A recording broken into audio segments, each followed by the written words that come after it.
आप ही बोलो, आप वस्तु से प्रसन्न होंगे कि प्रशंसा से प्रसन्न होंगे? बोलो आप। कोई आके आपको एक सोने की चैन पहनाए और एक फोकट में आपको बोले कि तू इंद्र है, तू चंद्र है, आप किससे प्रसन्न होंगे? तो अभी मैं भी 1000 नाम लेके भैरू जी को बोलूं कि इंद्र हो, चंद्र हो, भैरू जी बोले पहले क्या चढ़ाएगा ये बता, बाद में बाकी बात कर, तू बाकी बातें बाद में कर, मेरे को तू क्या दे रहा है ये बात समझा पहले। इसलिए देवताओं की पूजा खाली हाथ नहीं करना। हमारे में तो ऐसे नियम है, देखो तुम लोग संतों के सामने खाली आ जाते हो और मैं भी कुछ लेता नहीं हूँ, ठीक है, लेकिन शास्त्र कहता है कि गरीब से गरीब को भी गुरु चरण में जाएं, एक लवंग लेके जाना चाहिए। क्या लेके जाना? हाँ, एक लवंग ले जाके चरण में रख देना, क्योंकि मेरे से आपने कुछ सुना, वो आपके जीवन को परिवर्तित करके बहुत फायदा करने वाला है। तो उस फायदे का कर्ज नहीं चुकाओगे तो आगे गाय बन के मेरे यहीं खड़े होके घास खा के दूध देना पड़ेगा, क्योंकि आपने फोगट में ज्ञान लिया है और फोगट में जो लिया उसका चुकाओगे नहीं, तब जन्म का चक्कर चुकेगा क्या? इसलिए शास्त्र कहता है कि रोगियों के पास खाली हाथ नहीं जाना। किसके पास?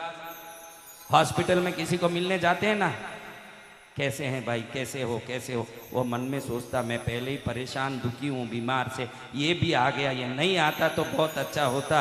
वो मन में सोचता कैसे हो, कैसे हो, सब अच्छा ही है, तू नहीं आवे तो और अच्छा है। अगर वही ये आदमी जो देखने गया हाथ में एक हॉर्लिक्स का बोतल लेके चले जाए, फिर उसको पूछे कैसे हो, कैसे हो, मन में सोचे हॉर्लिक्स आया, थोड़ा पीऊंगा, थोड़ा शरीर बलवान होगा, सब अच्छा है भाई, लाओ बोतल, लाओ मेरे को बोतल लाओ। तो रोगी के पास कभी खाली हाथ नहीं जाना। कहाँ खाली हाथ नहीं जाना? वो पहले ही दुखी बीमार, उसको जाके तुम पूछने से क्या, उसका 2 डिग्री बुखार तुम ले सकोगे क्या? 2 डिग्री, 1 डिग्री, आधा डिग्री, तो कुछ नहीं ला सकते, तो उसको परेशान करने क्यों जाना? रोगी के पास जाएं, थोड़ा मौसम्बी, नारंगी कुछ थैली लेके जाएं, उसको देख के उसका दिल ठंडा हो। मरते दम तक इंसान को कुछ न कुछ वस्तु की अपेक्षा रहती है। मरते मरते बुढ़ा ऐसे तड़क रहा, बेटे देख रहे हैं कि पिताजी कहाँ देख रहे हैं, पिताजी न मम्मी की ओर देख रहे हैं, क्योंकि बुढ़ा मरने जा रहा, एकदम पलंग में पड़ा है, पत्नी इधर खड़ी है, 2 बच्चे उधर खड़े हैं, 2 बच्चियां इधर खड़ी है, ससुराल से आई है, बेटियां रो रही है कि पिताजी चले जाएंगे, बेटे इधर देख रहे हैं, पत्नी इधर देख रही है। बुढ़े का नजर न पत्नी की तरफ, पत्नी इधर ही खड़ी है, देख सकता है ना कि जिंदगी भर रोटी डाली, मेरा ध्यान दी, उधर भी नजर नहीं जा। बेटे जिन्होंने हाथ पकड़ा, कंधा पकड़ा, उधर भी नजर नहीं। बेटियां जिस पर जीव था, उधर भी नजर नहीं। बुढ़ा कहीं और ही देख रहा है। ये सब मिलके भाई कहाँ देख रहे? पिताजी देखो, राम राम बोलो, पिताजी राम राम बोलो, जाने का टाइम आया, राम राम बोलो। पिताजी जाने के पहले मुंह खोल के बोले कि तिजोरी की चाबी कहाँ रखा रे नालायक, ध्यान रखो, तुम लोग कहीं घुमा दोगे, तुम में बुद्धि नहीं है। कहाँ गया दिमाग? पत्नी में गया, बच्चों में गया, बच्ची में गया। हाँ, अभी देखो ये गोद में बेटे को लेके कैसे खेल रहा है, हाँ कैसे खेल रहा है। अभी इसको मालूम पड़े कि कार की चाबी नहीं दिख रही है, तुरंत उसको साइड में पटक के चाबी ढूंढने जाएगा कि नहीं, देखो हाँ, बस वो पड़ा रहेगा, पूछे कि बच्चे को क्यों छोड़ दिया। महाराज बच्चे तो 10-10 महीने में पैदा होते रहेंगे, गाड़ी लेना बहुत मुश्किल का काम है। बच्चे तो 10-10 महीने में पैदा होते रहते हैं, उनकी कौन सी बड़ी बात है। हाँ, तो महाराज भगवान के पास भी खाली हाथ नहीं जाना। मंदिर में जाओ कभी खाली हाथ, किसी भी मंदिर में जाओ ही मत, मैं बोलता हूं जाओ मत, वो अच्छा, जाओ तो खाली हाथ मत जाओ। तुम सब खाली हाथ जाने वाले हो, जितने हो सब खाली हाथ। जगदीश जी मंदिर में गए, हाथ जोड़ के, ये जगन्नाथ, आप वैकुंठ के नाथ, आप लक्ष्मी नारायण, हे प्रभु हमको अरबोपति बना दो, हमको खरबोपति बना दो। वो बोले पहले चवन्नी तो डाल रहे हुंडी में नालायक, फिर बाकी बात बाद में करेंगे।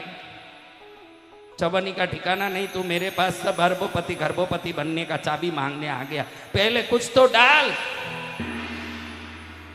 तो खाली हाथ नहीं जाना मंदिर में। पुजारियों को भी 5-10 रुपये का दक्षिणा जरूर देना कम से कम। पुजारी खुश होगा, क्योंकि कुछ तो उसका पुण्य है कि भगवान के चरण में सेवा कर रहे हैं। हम उस गुब्बारे में जाके पूजा कर पाते हैं, बाहर से तो दर्शन कर पाते हैं, वो अंदर जाके प्रभु को स्पर्श कर रहा है तो उसकी पुण्य की तुलना हम नहीं कर सकते, लेकिन वो पुण्यवान को कुछ दक्षिणा दे के उस पुण्य का फायदा हम उठा सकते हैं। जय गुरुदेव। खाली हाथ नहीं जाना। पुजारी को 10 रुपया 20 रुपया, खुश, पुजारी खुश। आपको मालूम नहीं है कि सेवा करने वालों को दिए हुए दक्षिणा से उनकी की हुई सेवा का पुण्य हम में आ जाता है। ये फायदा है हमको। जय मां। हम नहीं जानते, हम तो कहीं भी जाएं हम ऐसे कि भाई जाओ, कहीं भी जाओ, जितना हमारा काम फोगट में हो जाए इतने खुश होते हम कि भाई यहाँ गए फ्री में दर्शन हो गया। हम लोग आके बोलते ना कि फ्री में दर्शन हो गया, बढ़िया दर्शन हो गया। फ्री का दर्शन फ्री होगा, फिर फल भी फ्री।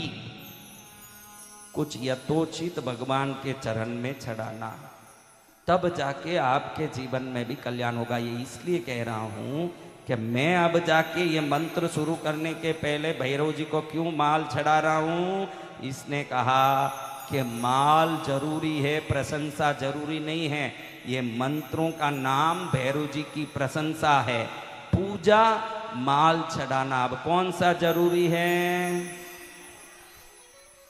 तो माल चढ़ा दिए, वो खाते बैठेंगे। इसलिए मैं मंत्र भी फोगट नहीं बोल रहा हूं, हर एक नाम बोलूंगा तो एक एक नाम में एक गुलाब का पुष्प चढ़ाया जाएगा और एक इमरती चढ़ाई जाएगी। ऐसे 1000 नाम में 1000 घी की इमरती चढ़ेगी, फिर आपको बांटी जाएगी वो प्रसाद। आप बोलो जय जय गुरुदेव। अब बहुत खुश हुए कि हमको माल मिलेगा। इतनी देर सुनाया कि माल देने जैसा लेने जैसा नहीं, फिर भी मन क्या कहता है, मुझे इमरती मिलेगी, मुझे इमरती मिलेगी। खुशी कब आ रही है?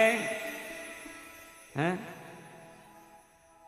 कुछ मिले तब खुशी आती है। बेटा तू जीवन में मेरी बात को याद रखना बच्चों, कुछ दे के खुश होना।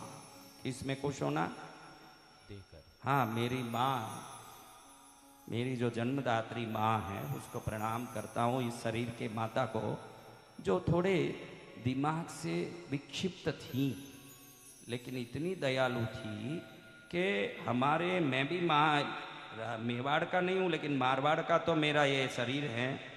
तो हमारे मारवाड़ में 600-700 गिरोम का कमर में सोने का कंदोरा पहनते, तो ऐसी कंदोरा पहनी रहती और काम वाली आके बोलती, माँ बहुत तकलीफ है, कुछ करो मेरे लिए।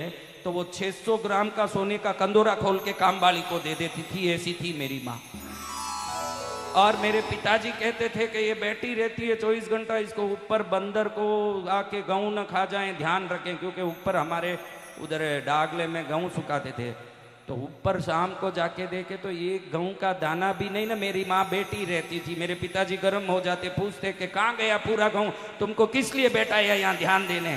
तो मेरी माँ बोलती, बेचारे बंदर कितने मुश्किल से हाथ से लेके खाते हैं, उनका हाथ कितना छोटा है, इसलिए मैंने हाथ भर भर के उनको खिला के भेज दिया। ऐसे कैसे बेटा, या उनको गेहूं का ध्यान देने वो क्या करके आ गई।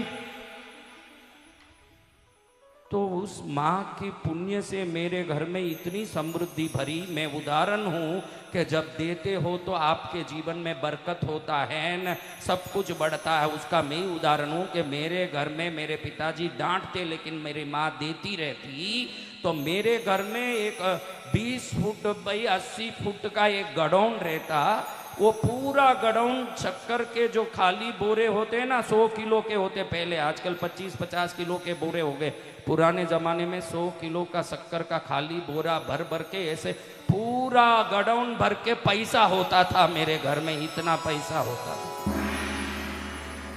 ये देने का प्रभाव है। क्या प्रभाव है? देने का है। हाँ, जो देगा वो निश्चित अपने जीवन में अनंत गुना प्राप्त करेगा। क्या करेगा? प्राप्त करेगा। हम तो ऐसे काटे हो जाते हैं। मेवाड़ी में क्या कहते हैं? काटो घणो है, कहते हैं कि नहीं? काटो घणो, काटो यानी क्या? टाइट।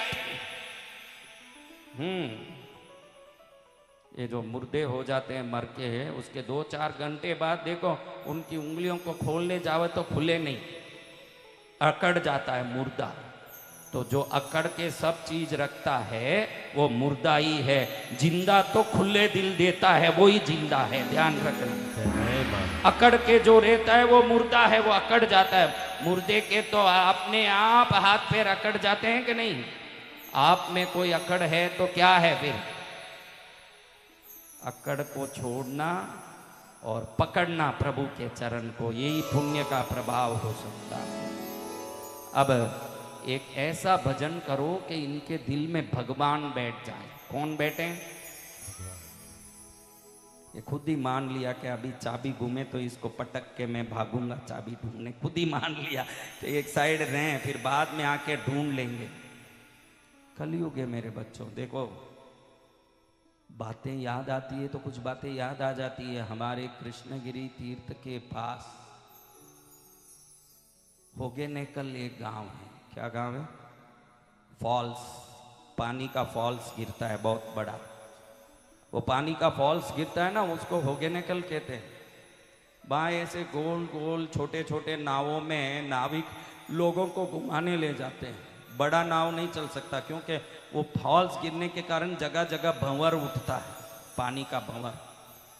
तो एक जगह ऐसे बाप माँ 2 बच्चे बैठ करके जा रहे हैं और बच्चे पानी में हाथ डाल के ऐसे खेल रहे हैं, क्योंकि वो नाव ऐसे छोटा सा होता है, वो खाली उसका कोर इतना ही बड़ा होता है, ऐसे ही चपटा। तो उसमें बैठ के खेल रहे हैं और ऐसे ही बच्चे हाथ डाल रहे हैं। एक मगरमच्छ ने उस लड़के के हाथ को पकड़ लिया, जो छोटा लड़का पानी में हाथ डाल रहा है। अब नाविक कह रहा है कि मगरमच्छ की जो पकड़ है ये बहुत मजबूत होती है, या तो इस बच्चे को वो खींच के रहेगी या तो नाव उल्टा देगी। तुम ही बच्चे को ढकेल दो, हाँ, या तो हम सब गिर जाएंगे। ये सच्ची घटना आपको बता रहा हूं, मैंने आंखों देखी घटना है। तो हम सब कहते हैं ना कि मेरी पत्नी मुझे बहुत प्यारी है, मेरे बच्चे मुझे बहुत प्यारे हैं। जब मौका पड़ेगा और प्रयागराज में भीड़ दबाएगी तो हम दूसरों के सिर पर चल के भी अपने को बचाने की कोशिश करेंगे। यही मनुष्य का स्वभाव है, ध्यान रखना। उन माँ बापों ने सोचा कि ये बच्चे के कारण 4 मरने से अच्छा है कि एक ही बच्चा जाए। तो माँ बाप ने अपने हाथ से उस बच्चे को पानी में ढकेल दिया। हम होंगे तो भी यही करने वाले हैं, आप ध्यान रखना। हम महत्व को समय देख के बदला देते हैं। एक समय पर किसी वस्तु का महत्व होता है, लेकिन अंत में देखोगे तो स्वयं के महत्व से बड़ा महत्व हम किसी को देने वाले नहीं हैं। बोलो, आपका आ जाए कि आप पर आ जाए तो आप किसको महत्व दोगे? बोलो रे भाई, सही बात है ना। इसीलिए ध्यान रखना है कि हमारे इस दिमाग की विकास को लोक कल्याण की तरफ लगाना। कभी समय आ जाए कि हमको किसी कारण से जीवन में कुछ करना पड़े तो अपनों के लिए, धर्म के लिए, संतों के लिए, भारत के लिए, राष्ट्र के लिए, विश्व के लिए हम कुछ कर सके, इतना हमारे में व्यापक विचार होना चाहिए। तभी हमारा कल्याण है महाराज, तभी हमारा कल्याण है। तो अब आ गया समय भैरू जी का नाम लेने का। कैसे समय आ गया? भैरव जी का नाम लेने का। भैरू भैरू जपो चले आएंगे भैरू जी, भैरू भैरू जपो चले आएंगे भैरू जी, आएंगे भैरू जी देखो,